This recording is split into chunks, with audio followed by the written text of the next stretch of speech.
Hello વિદ્યાર્થી મિત્રો, આજે આપણે ધોરણ 9 માં વિષય ગુજરાતી એમાં વિશેષણના ટોપિક વિશે અભ્યાસ કરતા હતા.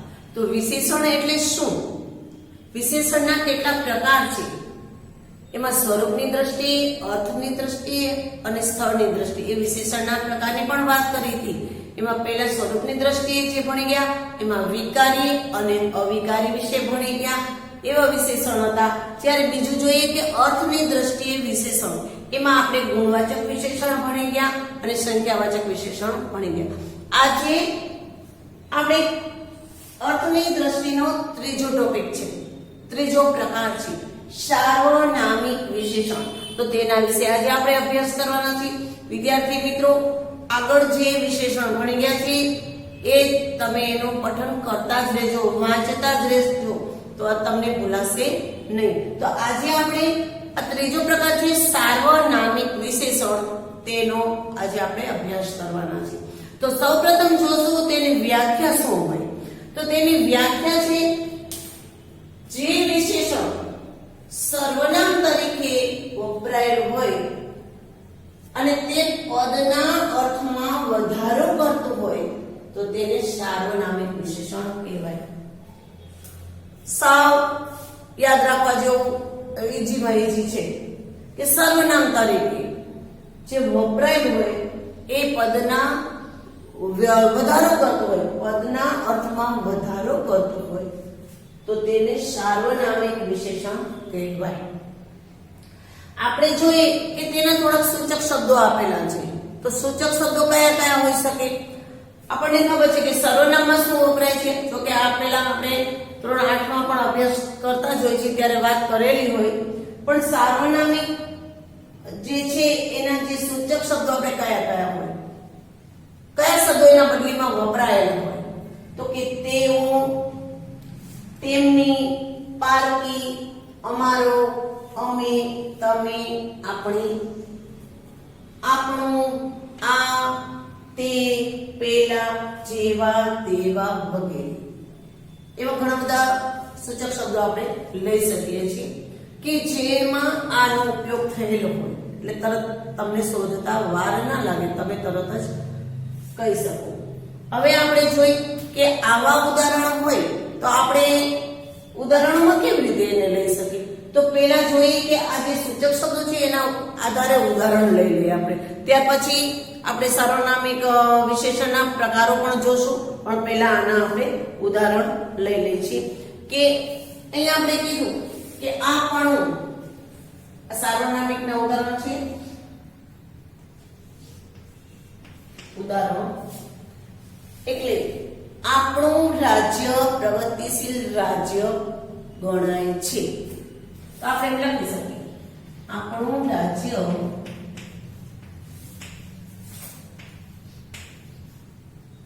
પ્રગતિશીલ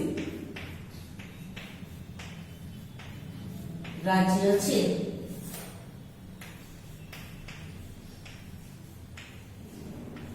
શું એવું વિદ્યાર્થી મિત્રો, અહીંયા આપણે જોશું કે આપણને ખબર પડી કે અહીંયા આપણે જે આ ઉદાહરણ લીધું છે એમાં આપણે અહીંયા લીધેલું છે કે આપણું.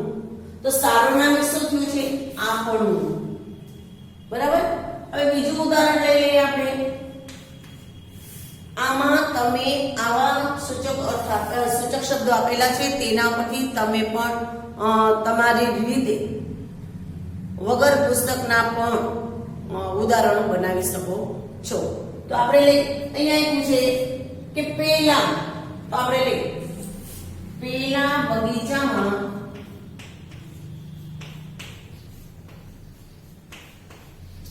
ફૂલો છે.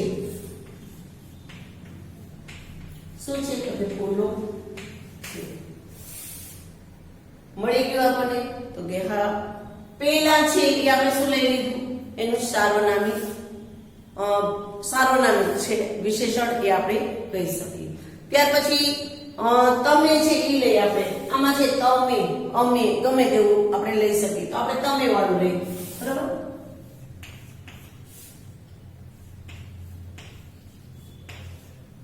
તમે તમારી જાતે બનાવી શકો છો. તમે શું કરો છો અથવા તમે શું લાવ્યા છો, તમે શું લાવ્યા છો.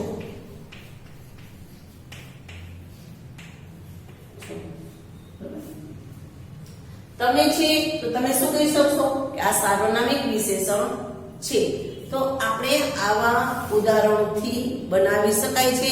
હજી જો તમને એવું હોય તો આપણે એક બે ઉદાહરણ લખીએ. ત્યાર પછી આપણે જે અને તે છે, જે અને તે તો લખી. તે ચિત્ર દોરે છે. તો વિદ્યાર્થી મિત્રો, આવા ઉદાહરણ લઈ અને તમે તમારી જાતે નોટબુકમાં ચોક્કસ બનાવીને લખજો. કારણ કે એવું ન હોય કે આમાંથી બહારથી પણ કોઈ ઉદાહરણ મૂકેલું જ હોય છે અને એમાંથી આપણે આ શોધવાનું હોય છે. જ્યારે આવી કોઈ બીજી પરીક્ષા આપતા હોય છે ત્યારે પણ હોય છે, વિશેષણો પૂછાય છે, 12માં પણ પૂછાય. એટલે વિદ્યાર્થી મિત્રો, અત્યારથી જો તમે તૈયારી કરશો તો જ તમને ખબર પડશે. હવે આપણે આ ઉદાહરણ જોઈ લીધા, તો ત્યાર પછી આપણે જોશું કે તેના પ્રકાર કેટલા છે. સાર્વનામિક વિશેષણના પ્રકાર કેટલા છે. તો આપણે કીધું છે કે સાર્વનામિક વિશેષણ છે તેના 3 પ્રકાર છે. કેટલા પડે છે? તો કે 3 પ્રકાર પડે છે. પહેલું શું છે? તો કે દર્શક વિશેષણ. પહેલું છે દર્શક વિશેષણ, બીજું છે પ્રશ્નવાચક વિશેષણ અને ત્રીજું છે સાપેક્ષ વિશેષણ. હવે વિદ્યાર્થી મિત્રો, આપણે જોઈએ તો આ ત્રણેયની પહેલા વ્યાખ્યા જોતા જશું અને ત્રણેયના ઉદાહરણ પણ આપણે જોતા જશું. તો હવે પહેલા જોઈએ છીએ પહેલો પ્રકાર કે દર્શકવાચક વિશેષણ એટલે શું કહેવાય. તો કે દર્શકવાચક વિશેષણ જે વિશેષણ સર્વનામના અર્થમાં વધારો કરીને કોઈનો નિર્દેશ કરે તો તેને આપણે કહેવાય દર્શકવાચક વિશેષણ. ફરીથી બોલું છું વિદ્યાર્થી મિત્રો, નોંધ પણ કરજો. તમારી નોટબુકમાં પણ આ લખવાનું છે. જે વિશેષણ સર્વનામના અર્થમાં વધારો કરી અને કોઈનો નિર્દેશ કરે એટલે બતાવે, નિર્દેશ કરે તો તેને આપણે શું કહેશું? તો એને આપણે દર્શકવાચક વિશેષણ કહીશું. હવે દર્શકવાચક વિશેષણના પણ કેટલા બધા સૂચક શબ્દો છે. એ જોઈએ આપણે. દર્શકવાચક વિશેષણ, હવે એની વ્યાખ્યા આપી દીધી. તો હવે આપણે એના સૂચક શબ્દો જોઈએ કે એના શબ્દો કેવા હોય. સૂચક શબ્દો કેવા આવશે? આપણે વ્યાખ્યા શું? નિર્દેશ કરે છે. તો આ, એ, તે, પેલું કોઈનું બતાવીએ છીએ આપણે. આ જુઓ, તે જુઓ, પેલા શું કરે છે, એ બધા છે એના સૂચક શબ્દો છે. આ, તે, પેલા, આવા જે કોઈ શબ્દો છે તેને આપણે લઈ શકીએ. પેલા, પેલી, એ, કોઈ પણ આવા જે નિર્દેશ કરીએ એટલે કે બતાવી શકીએ છીએ તેને આપણે આવા સૂચક શબ્દો કહી શકીએ છીએ. કે તેના ઉદાહરણ આપણે જોઈએ. તમે જાતે બનાવવાની ચોક્કસ કોશિશ કરશો જ, મને ખબર જ છે કે આપણે લઈ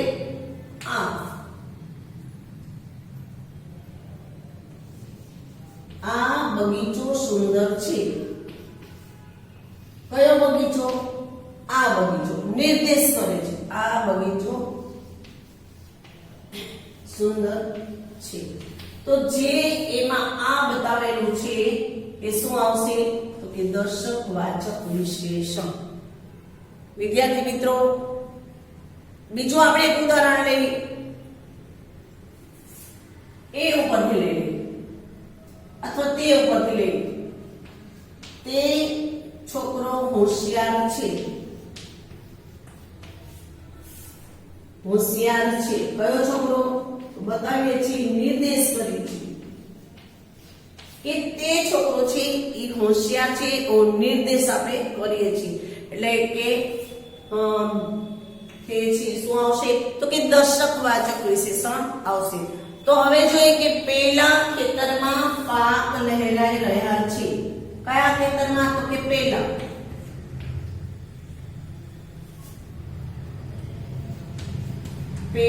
ખેતરમાં પાક લહેરાઈ રહ્યો છે.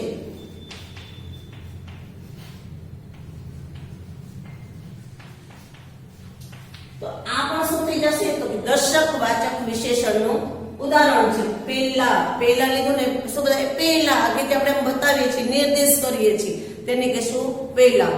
એટલે આપણે એવી રીતે આવી રીતે ઉદાહરણ બતાવી શકીએ છીએ કે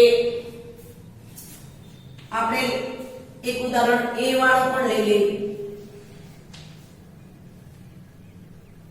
એ શાક મને ન ભાવે.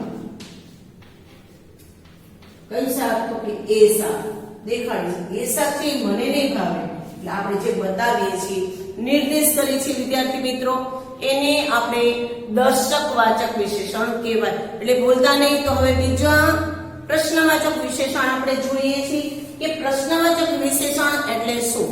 તો ઈઝીલી આપણને ખબર પડી જશે કે પ્રશ્નવાચકમાં છેલ્લે જ્યારે પ્રશ્ન આવતો હોય એના સૂચક શબ્દો કયો આવતો હોય? કેવો, કેવી, કેવા, સો, ક્યાં, આ બધા જે છે એના સૂચક શબ્દો પણ આવે. તો આપણે પહેલા એના શું જોશું? તો કે વ્યાખ્યા છે પ્રશ્નવાચક વિશેષણની વ્યાખ્યા છે. તો આમ તમને દર્શકવાચક વિશેષણ ખબર પડી ગઈ. તો હવે જોઈએ પ્રશ્નવાચક વિશેષણ.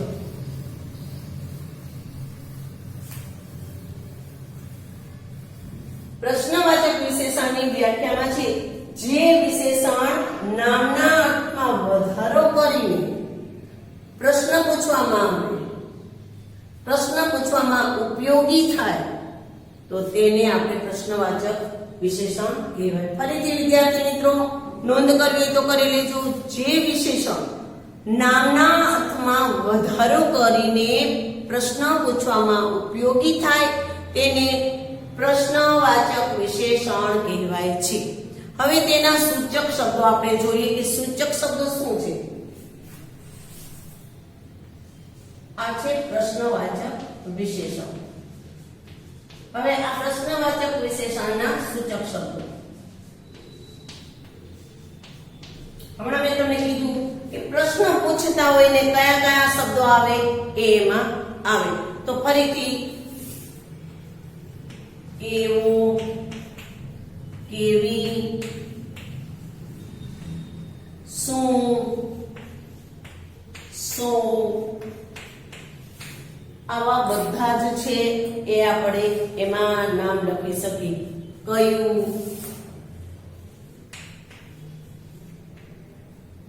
વગેરે. હવે એના પણ આપણે ઉદાહરણ જોઈએ. એ ઉદાહરણ તો તમને ચોક્કસ બનાવતા આવડી જશે અને શોધતા તો વાર નહીં લાગે. કારણ કે એમાં શું જોવાનું છે આપણે કે છેલ્લે પ્રશ્નાર્થ ચિહ્નની નિશાની આવે છે. એ ખાસ જોવાનું છે. નહીતર તો એમને વિધાન વાક્ય જેવું બની જશે. એટલે આપણે શું કરીએ કે આપણે એવું એકાદ ઉદાહરણ લઈ લઈએ કે અહીંયા કેવું, કેવી, કેવું છે. તો એમાં આ જે શબ્દો છે એનો ઉચ્ચાર થતો હશે અને છેલ્લે પ્રશ્નાર્થ ચિહ્ન આવતું હશે. તો આપણે જોઈએ પેલું ઉદાહરણ લઈ લઈએ. કેવી વાત કરો છો તમે?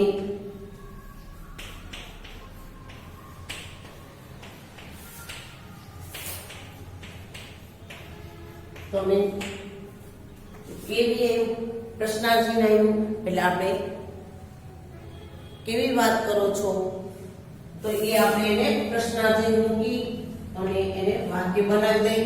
બીજું છે કે કેવું, તો કે કેવું સરસ ગીત છે, કેવું સરસ ગીત ગાય છે. મીરા કેવું સરસ ગીત ગાય છે કે ભજન ગાય છે. કેવું આવી ગયું? બરોબર. તમે શું વસ્તુ લાવ્યા છો? શું લઈને કરી કે તમે શું વસ્તુ લાવ્યા છો?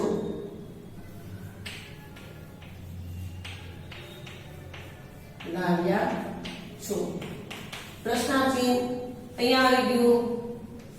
શું શું છે? શું આવશે?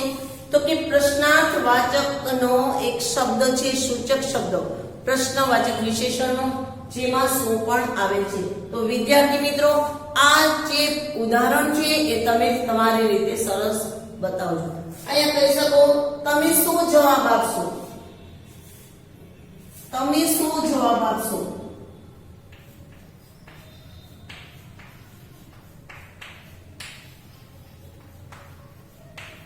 આપશો. શું છે એ પણ પ્રશ્નવાચક વિશેષણ કહેવાય છે. તો વિદ્યાર્થી મિત્રો, આ પણ તમને આવડી ગયું છે. હવે જોઈએ આપણે તેનો ત્રીજો પ્રકાર છે સાપેક્ષ વિશેષણ. સાપેક્ષ વિશેષણમાં શું છે એની વ્યાખ્યા એ પહેલા જોઈએ કે સાપેક્ષ વિશેષણ એ સાપેક્ષ સર્વનામની જેમ જ વપરાય છે. એટલે કે જે શબ્દ છે તેના જેવો એ શબ્દ વપરાય છે. એટલે સાપેક્ષ સર્વનામ એટલે કે એકબીજાની અપેક્ષા માટે એકબીજાની અપેક્ષા એ વપરાયા હોય એવા શબ્દને આપણે સાપેક્ષ વિશેષણ કહેવાય છે. તો એ પણ તેના પણ આપણે સૂચક શબ્દો જોશું અને તેના પણ આપણે ઉદાહરણ જોશું. તે આપણે આપણી વાતચીત દરમિયાન બોલતા જ હોઈએ છીએ, પણ આપણને ત્યારે ખબર નથી હોતી કે આ સાપેક્ષ વિશેષણ છે. તો હવે સાપેક્ષ વિશેષણ છે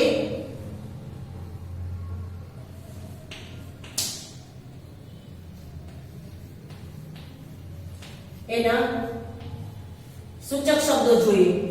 સૂચક શબ્દો કેવા છે? તો જે તે આવતું હોય, જો તો આવતું હોય, જો પણ આવે અને તો પણ આવે એવા જે આવતું હોય તેને શું કરશું? કે શું? જેવું તેવું એ બધાને આપણે સાપેક્ષ વિશેષણ કહીશું. જ્યાંથી ત્યાંથી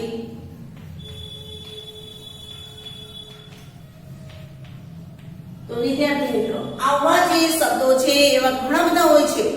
અહીંયા આપણે થોડા શબ્દો સૂચક લઈએ છીએ, ફક્ત ઉદાહરણ માટે લઈએ છીએ. તમે તમારા જે રોજિંદા વ્યવહારમાં ઘણી વખત બોલતા હોય છો, આપણે તેનું ઉદાહરણ લઈ લઈએ. તો ઉદાહરણમાં શું છે?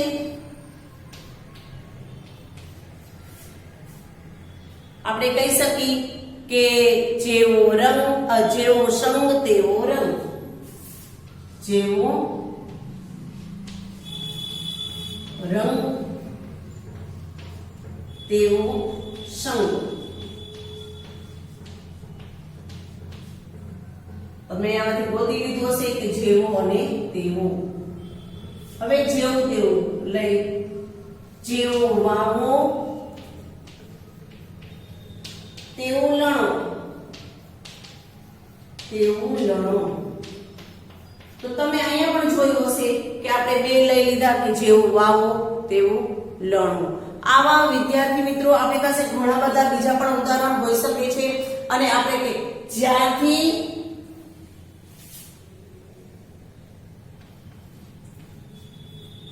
અને ત્યારથી લઈને કે જ્યાંથી તેને ભણવામાં મન લાગ્યું છે ત્યારથી તે હોશિયાર થયા છે. આવા આપણે બીજા ઉદાહરણો જોઈએ તો શું કહે? તો કે જે ખાડો ખોદે તે પડે. તમે આવું સાંભળ્યું જશે, પણ ત્યારે આપણને ખ્યાલ નથી હોતો કે આ છે એ સાપેક્ષ અલંકાર છે.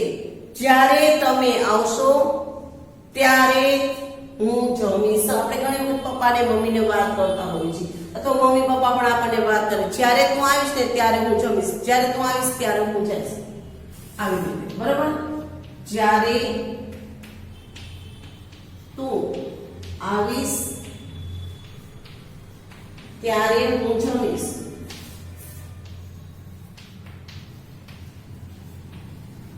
તો વિદ્યાર્થી મિત્રો, આ થયા આપણા સાપેક્ષ વિશેષણના ઉદાહરણો છે. અને હવે એમાં જોઈએ આપણે કે આ ત્રણ ઉદાહરણો જોઈ લીધા. સાર્વનામિક વિશેષણ જોયું અને એના ત્રણ પ્રકાર જોયા. ત્રણ પ્રકારમાં દર્શક વિશેષણ, પ્રશ્નવાચક વિશેષણ અને સાર્વનામિક સાપેક્ષ વિશેષણ, એ ત્રણે જોઈ લીધા જે સાર્વનામિક વિશેષણના પ્રકાર છે અને તેના ઉદાહરણ પણ જોયા. તો વિદ્યાર્થી મિત્રો, આ તમે ભૂલતા નહીં અને તમારી નોટબુકમાં ચોક્કસ લખજો, એટલે તમને તરત જ યાદ રહી જશે. થેન્ક યુ વિદ્યાર્થી મિત્રો.